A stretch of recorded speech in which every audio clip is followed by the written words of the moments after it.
You're listening to Sudbury News Talk. I want to show you something. Stand by. On the morning shift. Anything could happen. Sudbury News Talk on the morning shift.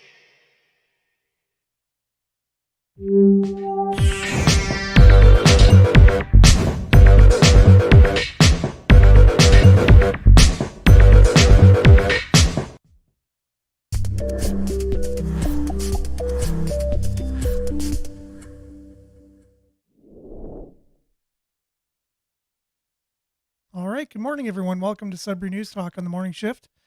I'm AJ Walsh. Glad to be here with you. And as usual, we're just getting everything technical set up here. And sometimes there's a glitch or two, but we're here. And glad to be here with you this morning. Glad that you're here with us. We're live on CKLU 96.7 FM, streaming at cklu.ca. Click on the Radio Player Canada app, and you can stream us. You could also download the same Radio Player Canada app and take us with you and listen to us anywhere, anytime on your favorite device. Also, other programming from CKLU. You can just see the schedule there for programming that might interest you, which there's pretty much something for everyone on CKLU, your campus and community radio station. It's been around since 1984. So again, we got lots to cover again today. I have some follow-up material from yesterday's show where we left off, talking about, two deceased people were found in the Donovan area. We didn't get a chance to get to that, but we talked about the speed limit changes in the city and also the cameras to basically an automated system to give people speeding tickets in the city. There's many, many of them, and they're going to be starting soon, and they'll be changing locations. They're going to start in certain areas and then change. And we talked about the idea of the smart city. Sault Ste. Marie was declared the first city in Canada to be a smart city. What does that mean? I took Stephen's advice, and he said, you should tell people what it is instead of have people going and looking on the device that everyone has in their hands and just Googling what is a smart city. I should do that. And so I did. I went and I found someone who could basically explain, not getting too deep or whatever, just the lay of the land of what a smart city is and who's perpetuating it, who wants it. Is it Justin Trudeau who wants the smart city? Is it the city itself? Is it the citizens of the country or the cities that want them? Is it people that are higher than Justin Trudeau that he answers to? Who is it? We don't know. We want to know who's behind these smart cities. What are they for? Why are we seeing them? And so we'll shed a little light on that. So I'm glad that Stephen suggested that I kind of help people understand what they are, even though I have just as much access to internet as anyone does, and I have just as much ability to Google something or YouTube something as anyone else does. And I think that's our responsibility as citizens. That we're not supposed to be spoon-fed everything that we know always. We should get involved and research and look at things for ourselves and try and find things out. We have the internet these days. It's censored to some degree, but at the same time, if you're a little savvy and you put a couple different words into the search, you're able to find your way around things. And if you're satisfied with whatever the government's telling you, and you simply just want to go on the government website and copy a link and share it with a radio show host or a podcast host, and that's the extent of your research, then that's fine. You can be happy with whatever the government tells you. You believe it, as long as it's the government you want in power. And as soon as another one gets in, then you don't believe anything they say. You can continue to live your life like that, and that's fine. I mean, I'd like to be skeptical of everybody and everything and be a critical thinker. And that's what we're supposed to be, as critical thinkers. And I would hope that I would be always encouraging people to be that. Because if we had a bunch of critical thinkers, it would be a less chance that people would be able to take advantage of you in any situation in your life, let alone collectively in a country or a city or a province. And you would be more involved, and you'd be talking to your friends, and you'd be telling them, look what I found, this, that, and the other, and they would go, wait a minute. Yeah, really? Is that what's going on? Are you sure?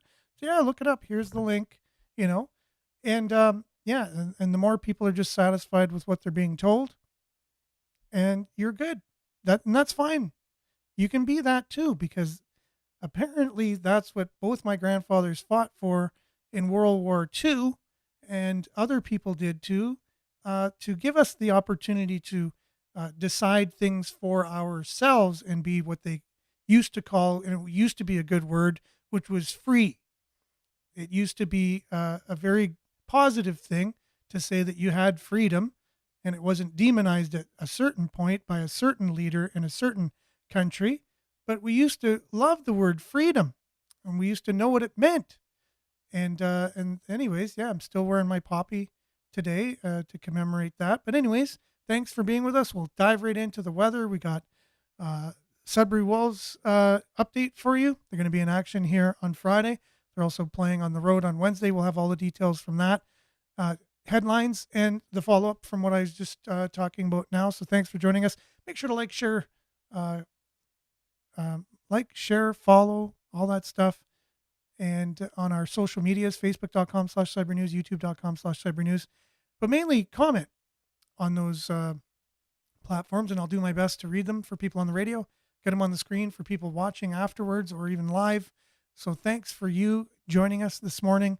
We're looking forward to the conversation, even the haters, because haters are welcome here. And it's the conversation. I watched a really great video, and I'm hoping to play that at some point, maybe tomorrow, from Robert Kennedy Jr. speaking before some kind of committee on basically the idea of there's no more conversation anymore. We don't have a conversation. We just don't talk to each other. You're on one side or the other, and that's it.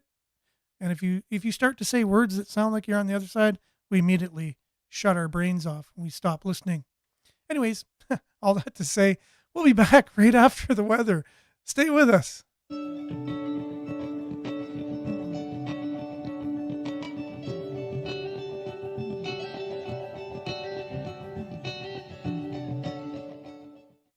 And your Sudbury weather is brought to you by sudburyweather.ca. For all things weather, visit sudburyweather.ca or just go on your app, because sometimes the app is way easier.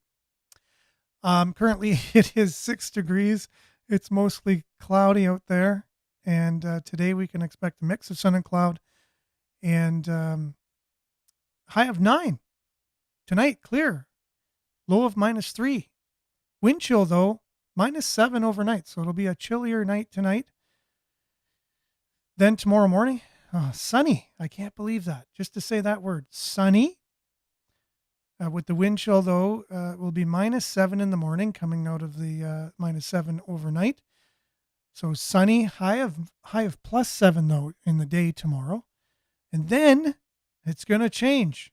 Apparently, 60% chance of rain, showers, or flurries on Friday. High of +4. Saturday, 60% chance of flurries or rain. High of +2. Sunday, mix of sun and cloud, high of -1. Monday, same thing, but +1.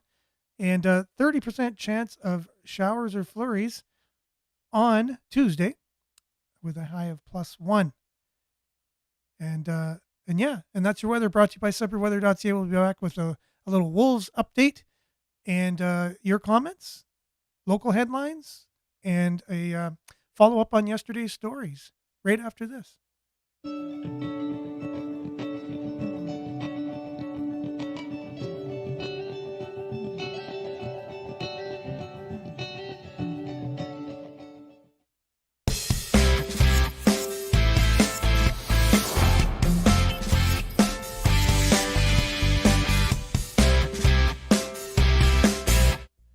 And Sudbury Wolves will be in action this Wednesday against the Sioux Greyhounds. And you can follow the game by listening to the play-by-play on CKLU or CKLU 96.7 FM on the radio, or CKLU.ca online streaming. So that's Wednesday. But then the Wolves will be home on the weekend on Friday to face, I believe it's the Peterborough Petes. Just looking for that in there. So So Friday, okay, here we go. Let's go. Friday, the Wolves face the reigning OHL champions, yes, the Peterborough Petes, as they come into town with second round draft pick and gold medalist Owen Beck, drafted to Montreal. Friday's game is proudly sponsored by Northern College, as student night is the theme for the evening. And then following Friday's game, the following Friday, November 24th, the Wolves take on the London Knights for their first and only visit in town this season. So I know the London Knights are always packed with talent. They're usually a great team, and it's usually a great game. So make sure to head there as well. So not only this Friday against the reigning champions Peterborough Petes, but next Friday against the London Knights. They have on their team Toronto Maple Leafs prospect and the 2023 NHL first round pick Easton Cowan. So these are names you hear now, but then like 3-4 years down the road, you're seeing them as you're watching hockey on on TV as in the NHL. So these are get out there and watch these young players now before they become super huge and famous. You could say, hey, I was there. I seen so-and-so and so-and-so. Even on our Sudbury Wolves, we have so many great young players that are going to head off to the NHL. So make sure to get out there this Friday, next Friday. Grab your family. It's a cheap night out, and it's great food, great times. The kids there just make the atmosphere. It's so cool. It's such a family friendly atmosphere. It's a great time. Make sure to get out there, support your Sudbury Wolves. Tickets are still available. greatersudbury.ca/tickets, or you can get them at the door while supplies last. That's your Sudbury Wolves update. And Sudbury Sports, brought to you by SudburySports.com. We'll be back with news headlines, your comments, and a follow-up from yesterday right after this. Stay with us.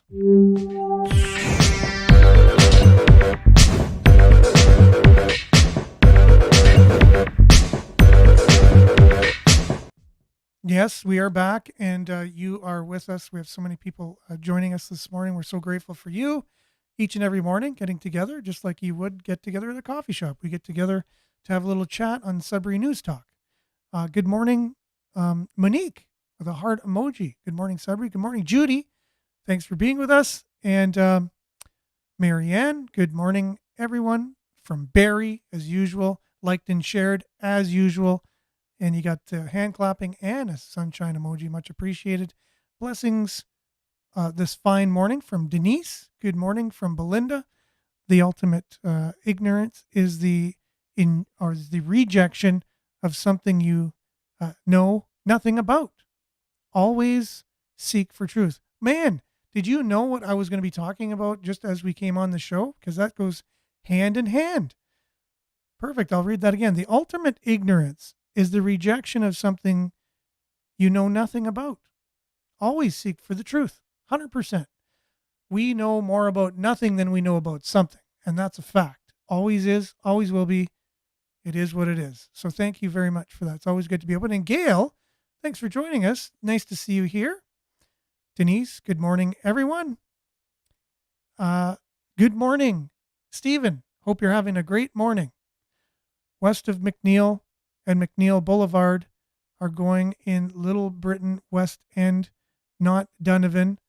Bad things don't happen in the Donovan. Okay, thanks for the correction there, Stephen. We should start having you be an anchor for us to make sure that everything we say. That was one of the headlines from one of our news agencies, by the way, that it was in the Donovan area. So I was just repeating what they were saying. So I apologize for that. Belinda says, what bothers me is that council has not been forthcoming on smart cities. We are listed on the Canadian government website for this to be enabled. We need transparency for Sudbury. Yeah, they've really kind of waved that whole thing off. I know Tyler Clark from Sudbury.com had said it was just a conspiracy theory.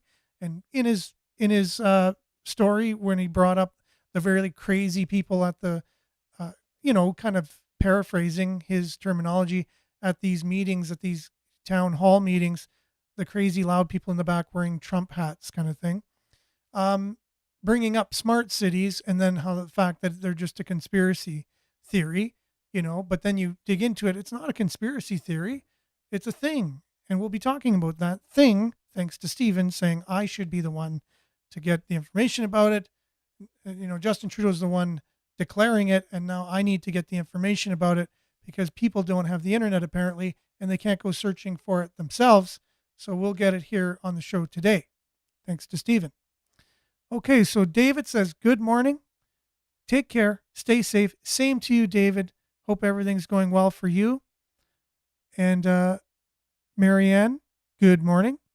I agree. They have kept it pretty quiet from everyone. The idea of the smart city, right?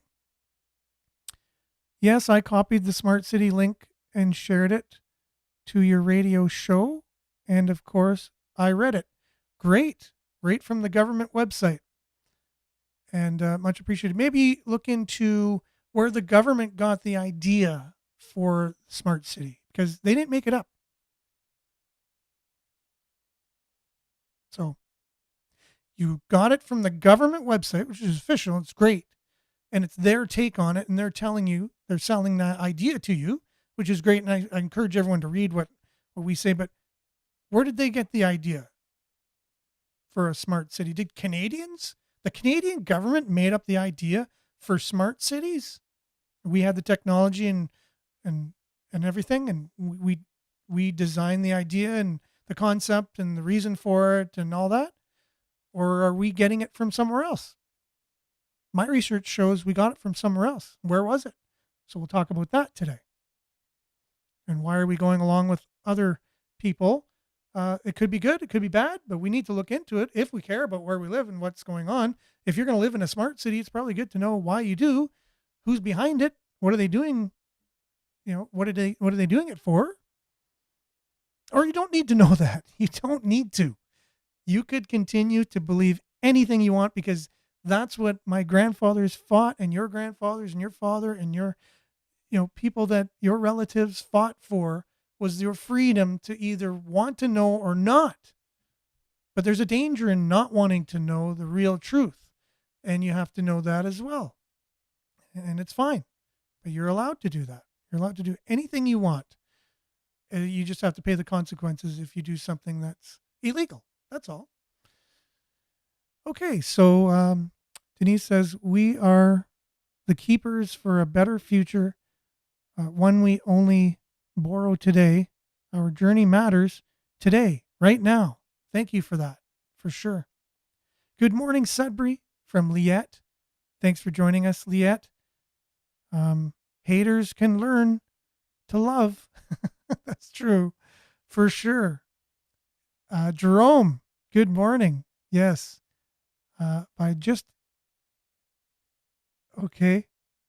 Just hates loving this platform. Some people just hate loving this platform. Exactly. We welcome everyone, even the haters. Thanks for being with us. But you got to hate in a respectful way. You have to be respectful, or you will not be able to be a part of the show, because you have to, is a respectful way of hating, and so far so good. We'll see what we can do. Robert Kennedy Jr., this is from Miles, is leading in independent voters in the polls for president of the U.S., even though he's deplatformed all over the place. The guy speaks so much truth. It's amazing. I love Robert Kennedy Jr. I just do. If you haven't had a chance to just YouTube him, Google Robert Kennedy Jr. Don't go to the first thing you see. Maybe watch about 10 videos of his and just listen to this guy. And he has a hard time talking because of his throat. And, but wow, what he says is so profound all the time. Good morning, Kevin. Thanks for joining us. And thanks for letting us know about yesterday with South Porcupine with the lowering of the speed limits and all that, and how that was yesterday. I didn't get a chance to say it on the show, but I read the comments after. Much appreciated. Okay, see.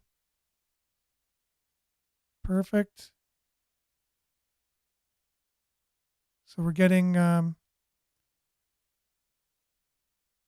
sometimes there's conversations going on between certain people on the show, and my switcher is not able to decipher between that. So sometimes as I'm reading, I'm trying to see if that's somebody responding to somebody else or not. Smart cities are also known as C40 cities. It's not a conspiracy, but an action plan. The idea came from the UN. Okay, so maybe Stephen, if you want to go on the UN's website this time and pull off their ideas of the smart city, because maybe that's where our government got it from. So that would be, if you're interested, you don't have to do that. Miles says, is the term smart city the same as 15-minute city?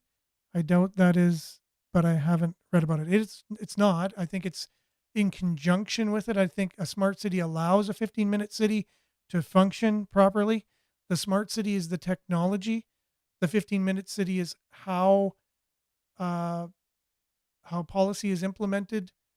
I think it goes along with the idea that in order to keep your carbon footprint down, you need less activity.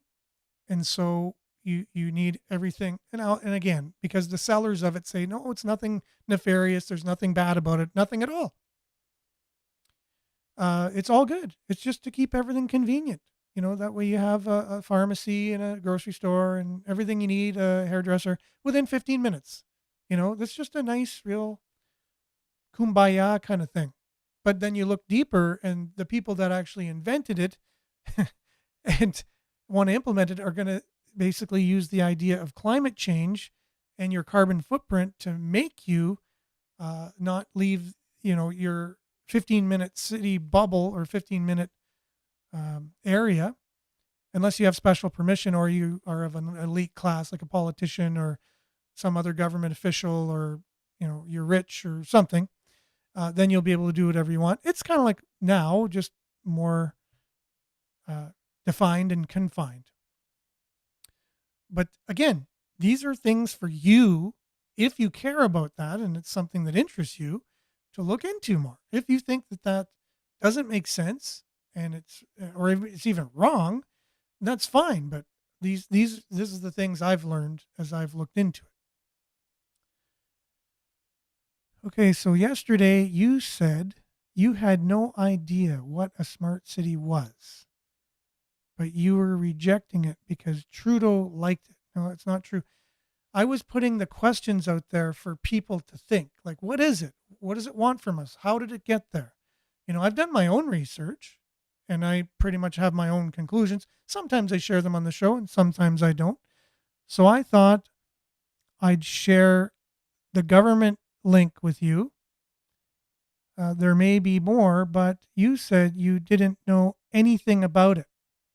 And again, I think the spirit of understanding on the show, when you're talking, it must be frustrating talking to your friends or whatever when they say, I had a bad day today and so I had to leave my house and go to the store and grab something that was comforting food.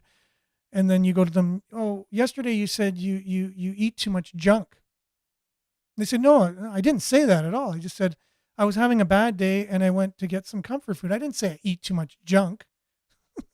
So again, I think there's an openness of conversation when you can just sense what someone's saying and honestly know what they're meaning. It's not that hard. I actually watched the entire show yesterday just to make sure, whatever. And I never said I have no idea what a smart city is. I was actually giving some. But again, the questions, I'm opening up the questions for people to start thinking for themselves. Start asking questions. What is this? Where does it come from? You didn't answer those questions in your link, Stephen. You didn't say, oh, where did this idea come from? Was it someone higher than Justin Trudeau? Oh, so I went and did the research there, and I found actually it comes from the WEF and the UN. Oh, Klaus Schwab, you didn't share that link with me. Again, right? So it's open conversation. It's knowing what people are actually talking about. And I think 99% of the people I find on the show here commenting, they get it. Like there's no problem with I don't think it's my communication. I don't think it is. It can be sometimes. And if it is, I'm human, right? And so let's dive right into the show today. I found an interesting clip. It's an older clip because we shared two stories on our Facebook page, and there's like hundreds of comments and hundreds of shares. We're almost up to 1,000 shares for one of them. And it's talking about how the city went ahead and changed the speed limits in many areas to 40, where it used to be 50. Where you're driving in Sudbury and there's no posted limit. Well, if there's no posted limit, it's automatically 50. Well, that's changed now. Well, hasn't changed, but they've actually changed some areas where it was 50 to 40. And each ward has a neighborhood where that is. And we shared where the neighborhoods are on our Facebook page. And people are just commenting away. You can tell it's touched a nerve in Sudbury. And these cameras too, these speed cameras, they've also touched a nerve. And there's many people who feel it's a way to make money. I see that's, I guess, the number one skeptical comment that I see from people. It's a cash grab from the city. There's other people who say, "Yay, I want these in my neighborhood too," but that's the minority. Some people like the idea, but again, that's the minority. But I found an old clip, just researching this, from our show when we first started. I think we might have been on the air, podcasting for maybe, I don't know, a month or two. And it was a pilot project at that time, the reducing the speed limits. And so I thought, we would just check back with the show. Myself and Zach Ireland, who I miss dearly being a co-host. He was one of the reasons why we even started the show in the first place, Sudbury News. It was the idea. We were getting it ready, but he just said, let's just do it. Who cares if it's perfect? Let's just get this thing going. And we started the show. So anyways, here's a little look back at Sudbury News Talk in the early days, talking about the pilot project, which was, bringing down the speed limits from 50 to 40 in some neighborhoods.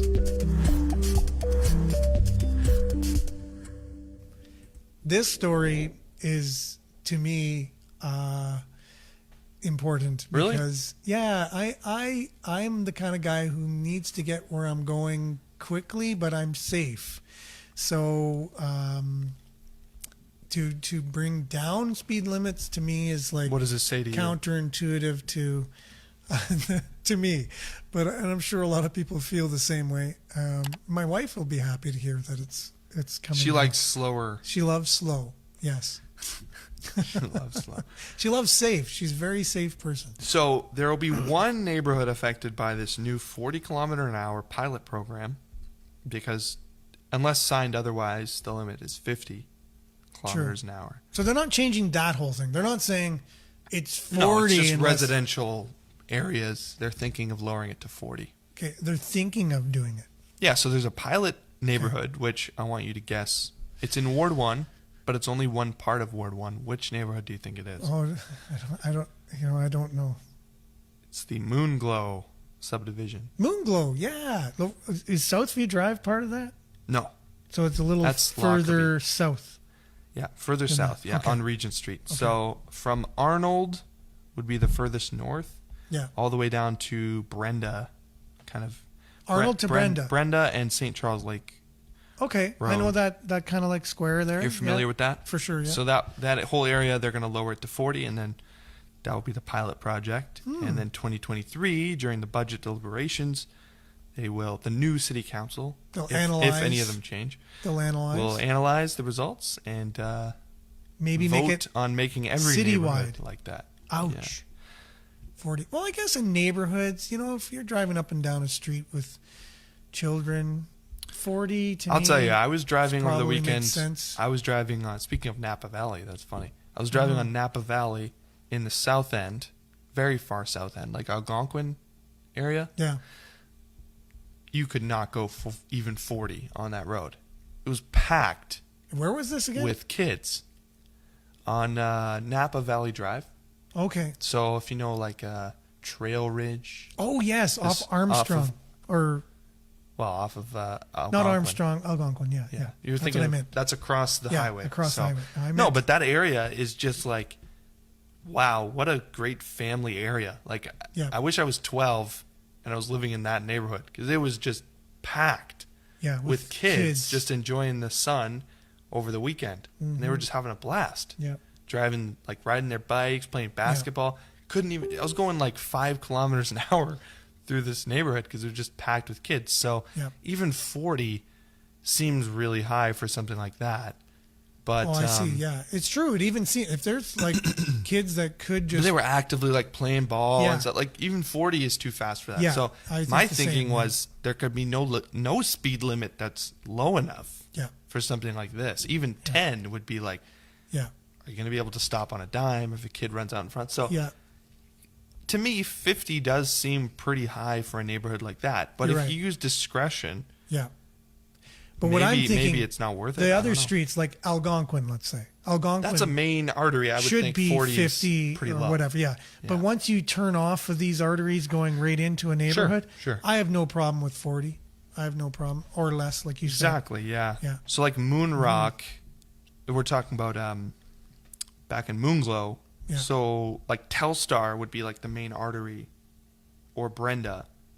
To me, 40 seems pretty low. But those are also the roads that like a speed trap would be on. Yeah, that's what Jerome is saying. He says ticket revenue's down. You think so?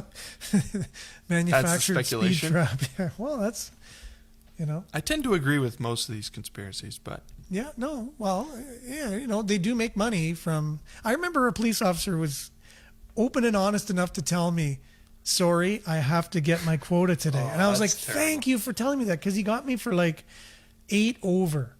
that's like nothing. That's what I mean. And it was on a highway. Oh, okay. That's On a terrible. highway. I was coming out of central Algoma towards town. So St. Joe's Island area, right as soon as the 4-lane ends and you're coming towards Sudbury. 8 over, and he pulled me over. And I was looking at him like, It's a little weird. I said, I'm 8 over. I thought, Don't we have an you get a agreement little- here? Exactly. I could go at least like 15 or something and it would be fine. And anyways, he said, I have to get my quota today. Sounds kind of I like the apologize. mafia. I know. He says we're making a. We got to make a token arrest. Yeah, and he was honest, and I said thanks for being honest. At least I appreciate that. Right. Anyways, and he was nice, and I appreciate nice, honest, even if you are getting a ticket rather than the opposite, because I've had that too. And there you go. So a little flashback to what Sudbury News Talk looked like over a year ago when we were in our infancy kind of thing. And thanks to Zach for helping us get the show on the road. So we were talking about the lowering the speed limits when it was a pilot project. And we later go on to say in the show, well, let's make a compromise then. Let's make it 30 in the neighborhoods which have small children or whatever, just the family neighborhoods. Let's make it 30 there, but let's increase the speed on the main arteries to 60 instead of 50. You know what I mean? So, why not? But the problem I have with where they're putting these speed traps in right now, and they're lowering speed limits, are on main arteries, like Dominion Drive, for example. Like, why would you lower Dominion Drive to 40? If people are familiar with it. Or Main Street in Valcarran. These are main streets. It's called Main Street for a reason. And so what's going on with that? Like, I can see in neighborhoods, and like, we should know, like, there's areas where people are going faster, and other people have responsibilities too to watch out. But once you get into a neighborhood, no problem. And Miles says that a lot of school zones are 40, like on Walford Road. However, they've lowered those now to 30. So school zones, I'm not sure if they all did, but I know many of them are 30 now, not 40. So again, I think there needs to be a little bit more thought put into this. I don't think we should need to leave it. There needs to be a pushback. I don't think, you don't just say safety as if it's a blanket term and everything is, to be safe. Okay, yeah, be safe, but you also have to get to going where you need to go.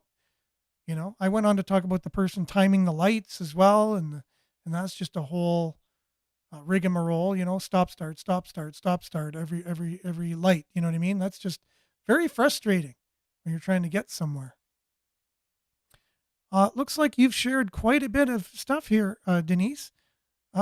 Much appreciated. So if anyone wants to look into the smart grid, it looks like you've shared quite a bit of stuff here.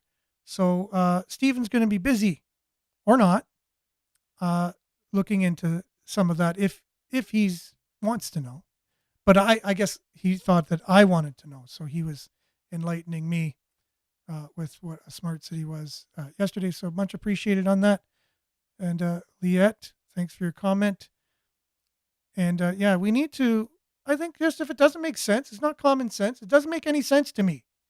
So if it doesn't make sense to me, I think I'm a kind of balanced thinker, then it must not make sense to a lot of other people too. So a couple stories here, Sudbury.com. The person that was found not in the Donovan area. There's a GoFundMe account. This is from Sudbury.com set up for Carol Fournier. They've launched friends of Carol Fournier have launched a GoFundMe campaign to raise funds for her funeral and children after she was found dead in a wooded area in Greater Sudbury. I guess it's safe to say Greater Sudbury. On November the 8th, Fournier's death is being investigated as a homicide. Police say she died as a result of blunt force injuries. The GoFundMe crowdfunding page was launched over the weekend by Kelly Villers and Leo Martel, who say they are Fournier's childhood friends. So far, it's raised a little bit shy of $6,000. It might be above that now, but its goal is $20,000. She leaves behind 3 beautiful children who miss her dearly. We're reaching out to help with the cost of her funeral and hopefully help her children out afterwards. At the young age of 40, her life was taken from her. As everyone can imagine, no one was prepared for this. We do not want her children to be burdened with the stress of the cost to bury their mother. So also found nearby, also deceased, was a gentleman by the name of Rick Jones. So we could only speculate what happened there, but we don't know to this point. We only know that Carol was found, blunt force trauma, and also Rick Jones was found deceased not too far away in the same wooded area. So unfortunate tragedy. Our prayers and thoughts, yes, I said prayers and thoughts, go out to the family, the children, and the friends of both Carol and Rick. And we hope to find more on this situation as time goes on, and hopefully sooner than later. This is an interesting story here, switching gears a bit, going into our follow-up on smart cities, because I think they're related. Valet, this is a ship that Valet has made that runs entirely on wind energy. You won't see it on the Great Lakes, but a cargo ship belonging to Valet has become the largest one carrier in the world to adopt wind power. A company news release said Valet has signed an agreement to have rotor sails installed on the Valet Max class ship, Sohor Max, which is a 362 meters long ship, 65 meters wide, and able to carry up to 400,000 metric tons of cargo. This technology, developed by British manufacturer Anamoy, use wind propulsion to provide energy efficiency gains and reduce emissions. The adaptation work on the Solar Max ship is due to be completed in the second quarter of 2024. When trials begin, said the company. Trials begin, sorry. And they'll make water trails, I guess, in the water. I'm wondering if it's actually going to work. I want to follow up on this story. I'm skeptical. With a ship that runs on wind, I bet you any money it just has a wind component to it. And it also has the regular propulsion and options to run the ship, just like any other ship, but it also includes wind. Because what happens if there's no wind? You just get a day where there's no wind. Is it going to sit out in the middle of the ocean for a while?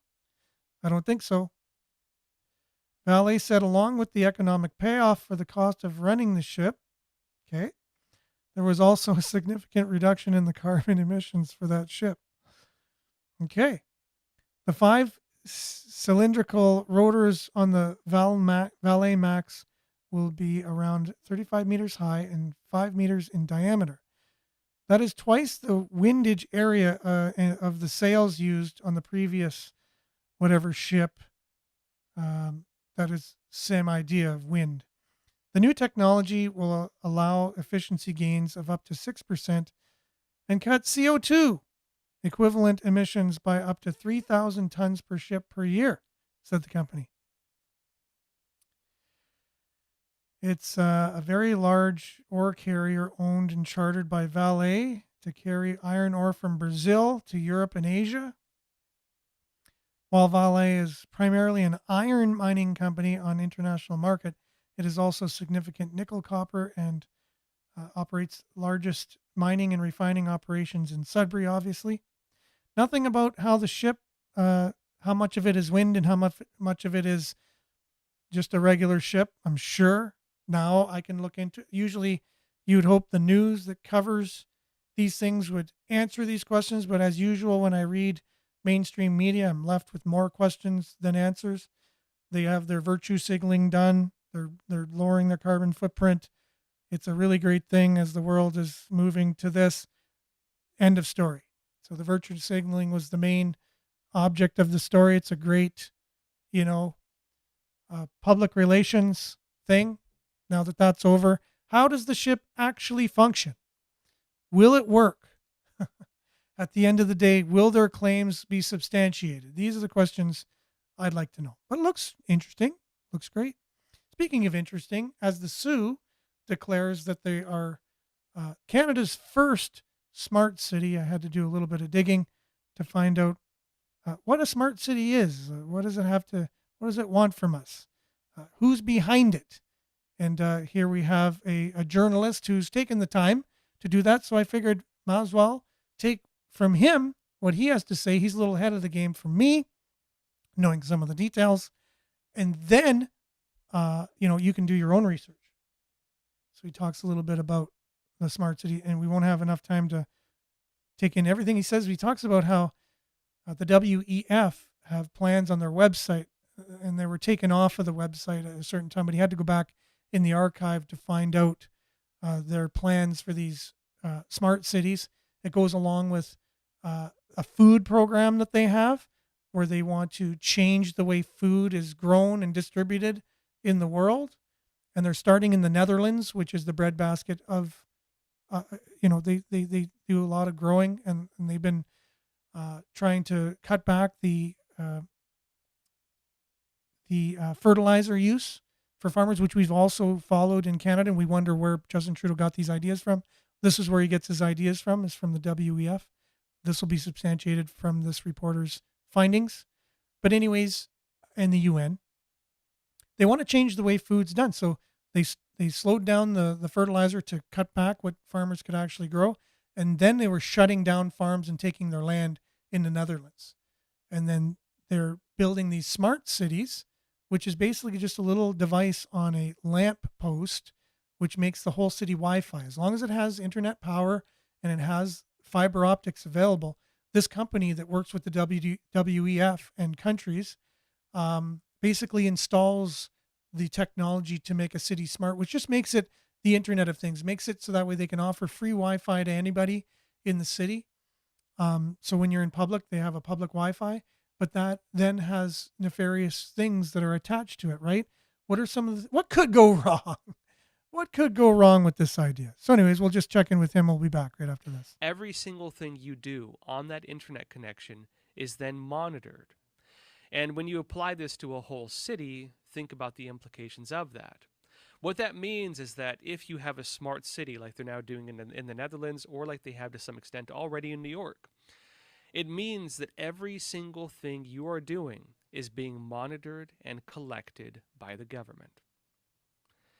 That is your location, your GPS location. That is the restaurants you visit, the stores you frequent, the people you talk with, the products you buy, the websites you visit, your interests, your dislikes, your political views.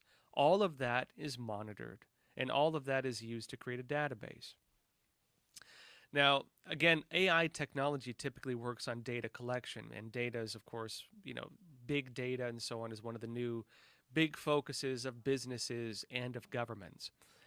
And this gets into the darker side of this type of technology. We talk often about the Chinese Communist Party's social credit system, where people are given citizen scores, where if you're a good citizen, you have a high score. If you're a bad citizen, you have a low score. If you have a high score, you get access to new forms of technology. You get specialized dating apps, and you can use more city services, and you're treated like the good citizen. If you have a low score, then you're restricted. You cannot travel to some extent. Your mobility is limited. You're denied access to certain things. You are dehuman. You are depersoned to some extent by the system. And that could be, for example, that you believe in religion. You, for example, buy products the government is trying to restrict. If you, for example, if you're non-Muslim and you buy too much alcohol, they might dock you a few points. If you're Muslim and you don't drink alcohol, they might dock you a few points. It even applies to different parts of, it's tailored to the individual to some extent. Also, if you're friends with somebody who has a low score, it will affect your score, which then incentivizes people to also socially censor each other, police each other, or cut connections with people who are kind of depersoned, meaning the even the human normal social network of people who don't follow the government like they want have more of a limited reach. That's what these technologies can be applied for. Keep in mind that the program the CCP has is technically a smart city program.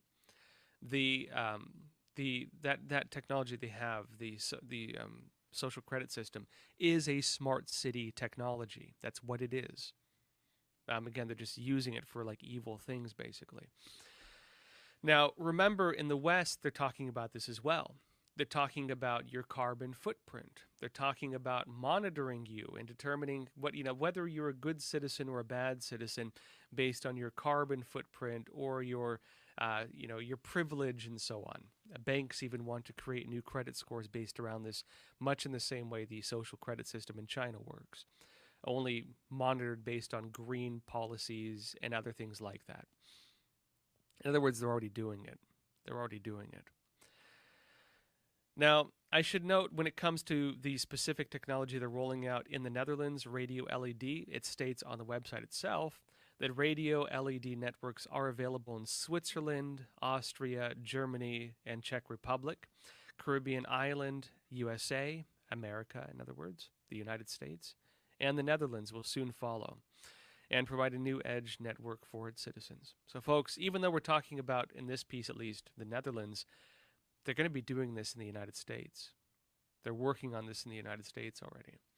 Now, one of the things that a lot of these articles allege, I went through many different articles on on Dutch. I went through many Dutch articles, which I was using Google Translate to read. And most of them allege that the World Economic Forum is behind this. Now, I should note, when it comes to radio LED, I personally did not find the direct connection. I'm not saying it doesn't exist. I am saying, based on my limited ability to research Dutch, or I believe this is a Vienna company, or it's an Austrian company. Based on my limited ability to research, German or Dutch, I was not able to find it. But what I found was something interesting, I'd say actually even more interesting, which is this seems to be part of what they call the G20 Global Smart Cities Alliance. And yes, the Netherlands is a partner of that, as are many countries. Folks, this is a global program, and I'm going to show you the sources on this. Now, if we look for the I'll tell you what this is. It's the G20 Global Smart Cities Alliance. That's the technical name for it. And yes, it is a World Economic Forum program that involves things exactly like what's being rolled out right now. Let me show you the official website, which is currently apparently offline. They must have deleted it, but let me show you anyways. This is the World Economic Forum, and if you go to the weforum.org/Center for the Fourth Industrial Revolution /G20 Global Smart Cities Alliance with a dash between each word, you'll see this. There's nothing there. Now, normally we would assume, oh, this is their website. It doesn't exist. Obviously, this is a big fat conspiracy theory, but guess what happens? If I were to take that same URL and look for the archive, I come up with something very different because it looks like they deleted it. Now, I'd question why they deleted it, but regardless of that question we don't know the answer to, this is what they deleted. This is the official webpage on the World Economic Forum website, updated on February of 2022, meaning they only deleted it recently, titled the G20 Smart Cities Alliance, part of the Fourth Industrial Revolution, as they clearly state on their own website. This is what it says. I'll go over it. It says a global effort that unites municipal, regional, and national governments, private sector partners, and cities' residents to advance the responsible and ethical use of smart city technologies. Again, they talk about this idea of a multi-stakeholder capitalism. And what are the multi-stakeholders? It's a merging of essentially nonprofit organizations, non-governmental organizations, businesses like your Facebooks and Googles of the world, governments at every level, and to an extent civil society people, which does not mean you and I. It means basically, community leaders appointed by this system or who are on the team with folks like this. In other words, technically fascism to an extent, right? This idea of the merging of the public and private sectors, the merging of government and business in order to create social control systems. It notes that impact smarter and more efficient processes. When it gets into let me explain. So under the part we're talking about technology, it says impact smarter and more efficient processes, inclusive and responsible technology adoption, smarter and more efficient processes, internal development and adoption. Okay, sorry, this is just I'm spurting out words. They say this is the challenge. Let me explain the challenge. They say the challenge is to, quote, make the global smart city market healthier and more efficient while mitigating potential risks of smart city technologies. The solution, they state, uniting municipal and national governments, private sector partners, and city residents, establishing a shared set of global guiding principles. In other words, this is a global governance system with this, and a common policy framework for implementation, and piloting and improving governance protocols. And what do they want to achieve with this? Well, that's the outcome. And when they say what they want to achieve, they state this: 36 cities working as pioneer cities to implement 5 model policies. I won't go over all of that. Already you have that. When we talk about these 36 cities they're saying are working as pioneers, the Netherlands is among those partners, among the 36, as are many others, which I'll show to you in a minute. It says the aim is to reach 200 cities within the next 1 to 2 years through develop new digital platform and develop regional cities network. So I'm wondering if the Sioux is one of the 19 cities or the 200 cities. This video was made about 10 months ago, which isn't all that long ago. And I'm sure the Sioux is already in development with that at this time of the making of this video, right? So we're just wondering where that fits in this G20 agenda for, so many cities to be smart, whatever. So you can go back and watch this video over again, do your fact checking of what this particular gentleman is talking about, see if he's true.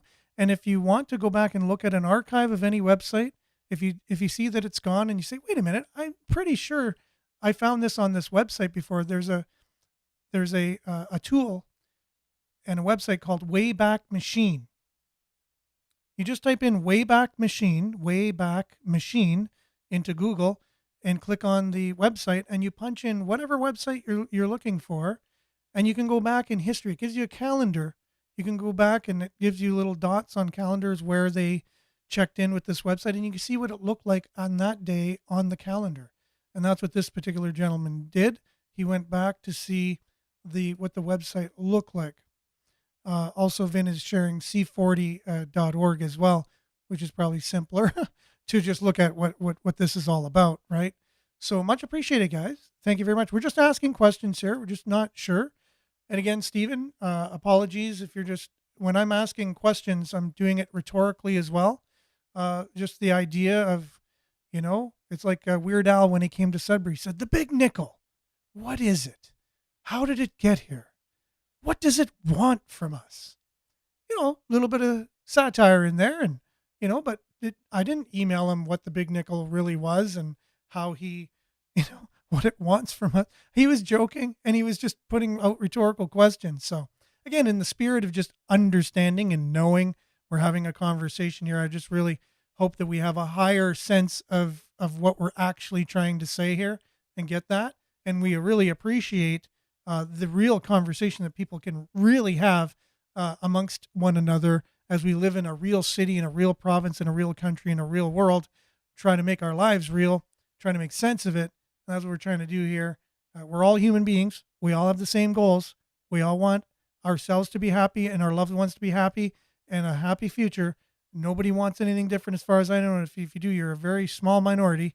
And so we're all here for the same reasons. Let's have a conversation. Let's get along.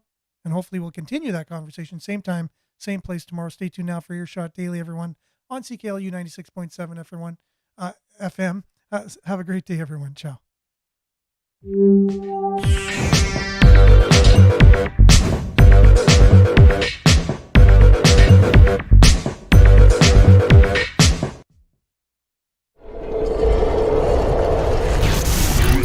This is Sudbury News Talk on the morning shift.